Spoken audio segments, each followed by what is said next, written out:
Hey guys, I'm Layla. Welcome to Raid Lore Stories. Today's lore story is going to be for Dyana Gloompiercer, a new epic Sylvan Watcher added to Raid Shadow Legends. So what do you guys think? Like, looking at her, I already kind of get like Sylvanas vibes from like World of Warcraft. I have some viewers who are saying that she looks like she belongs to like The Witcher or something like that. I think they did a really nice job with her design. She looks pretty cool. Some kind of like ranger, kind of like shadow ranger kind of a thing. Love what they did. She initially is added to the game to be part of the Thor Feyhammer fusion. I haven't read her lore, so let's check it out together. At the densest areas of the Mistwood, there are glens and vales where the sun is completely hidden beneath impenetrable layers of branches and leaves. In these dusky glooms lives darkling fae and sylvan elves of a silent, brooding disposition. The elf Diana is one, raised learning of the fireflies and flare beetles who gave her home what little light it possessed and training in the ways of axe and bow. Life in this area of darkened wood, known as the Gloam, gave Diana superb stealth, keen perception, ruthless tenacity, and unsettlement pragmatism. She was keen, however, to see more of the Mistwood, unlike many other dwellers of her region. At one wandering, she encountered the Duke of Moonlight. He recruited her as an informant as to the activities of the inhabitants of the darkest forest, where neither his light or gaze could penetrate. For her part, Diana was excited by his turn of events, but surveillance for a fae was not as exciting or as prestigious a life as Diana desired, so she sought adventure. Diana learned the White Dryad Naya was recruiting tree singers, vine tamers, and warriors for an expedition to spread sylvan influence beyond the Mistwood.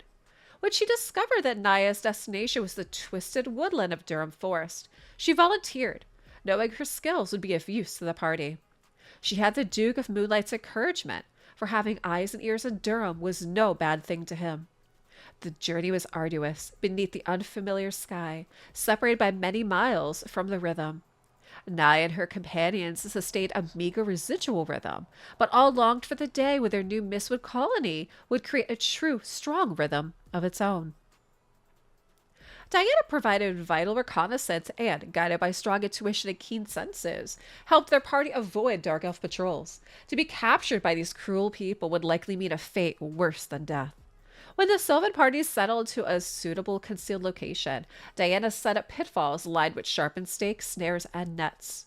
The tree singers coaxed midwood native plants to grow alongside the bulbous, noxiously hued flora of Durham. Many seeds did not bloom, and many saplings sickened and died, unused to the dark soil and heavy air. But those that lived produced new seeds better suited to the terrain, and new generations of plants were woven into being. Their new rhythm could not drown out the noise and chaos inherent to Durham, however. The Mistwood plants there and the rhythm they produced were subtly warped. They both took on a primeval, unrefined quality, seeming to slowly bend into alignment with Durham Forest's rough, sinister character. The insects they drew were no less unsettling, all tenacious stingers and biters that devoured the fireflies and flare beetles Diana brought with her. This dissonance bore heavily on the sylvan psyche. They began to accidentally leave behind footprints, snap twigs, and dislodged hairs during their sorties. As a result, dark elves discovered their sanctuary and launched a brutal night raid.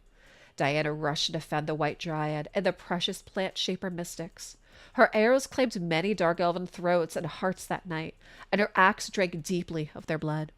Naya's group was nearly destroyed, but held fast, and allowed no dark elf to escape and spread word of their presence. Naya returned to the Mistwood to bring reinforcements to their fragile foothold. Diana remained beyond to oversee its defenses. All but alone, her stress and paranoia grow day by day.